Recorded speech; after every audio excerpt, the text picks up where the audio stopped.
Hey guys, how's it going? I wanted to compare Canggu Bali to Rawai Thailand. Now, I lived in Canggu Bali. I wish I did more videos of it, but I didn't. In 2019 for a year and a half. So I know Canggu Bali very well. I've been in Rawai, hopefully I'm saying that right, Thailand, Phuket, for about 3 weeks now. People say that Rawai is turning into new Canggu, so I wanted to obviously tell you my experience and what I think of the two. Now, it all depends what you like. So Rawai is super quiet.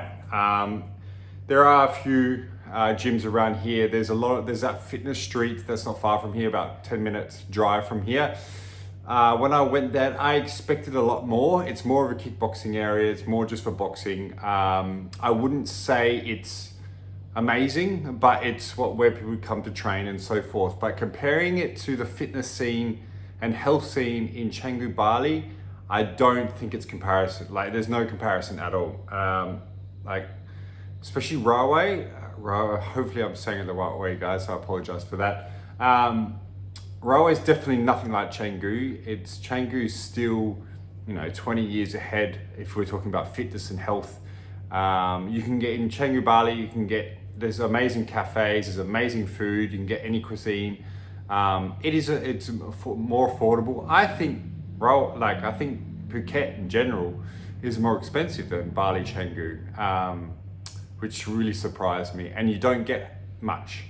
There's a lot of building happening here now, so more people moving to Phuket itself. But I felt that the comparison, Rawai is not the next Canggu Bali.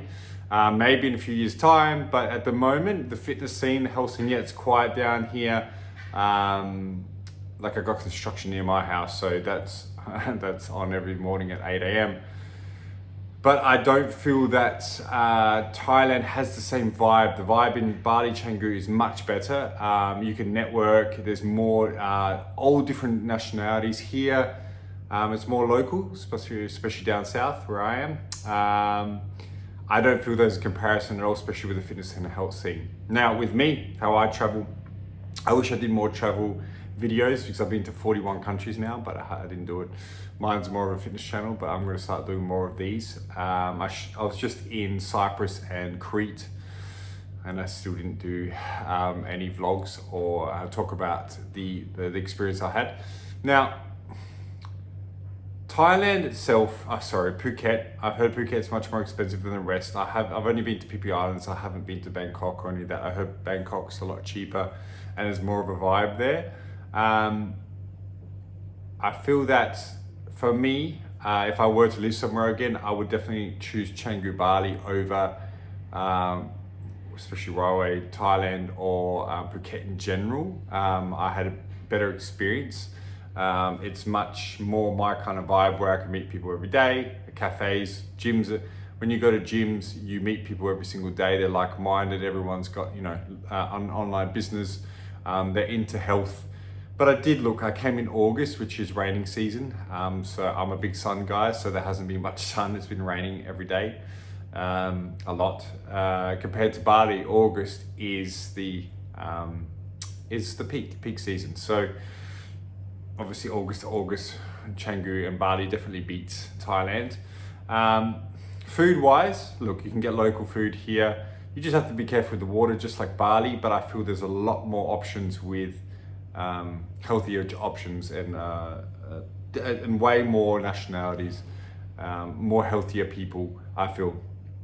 The locals are nice in Phuket and Bali, but I found they were more genuine in Bali. But I heard, in Phuket, they're very different to the rest of Thailand because there's so much tourism here.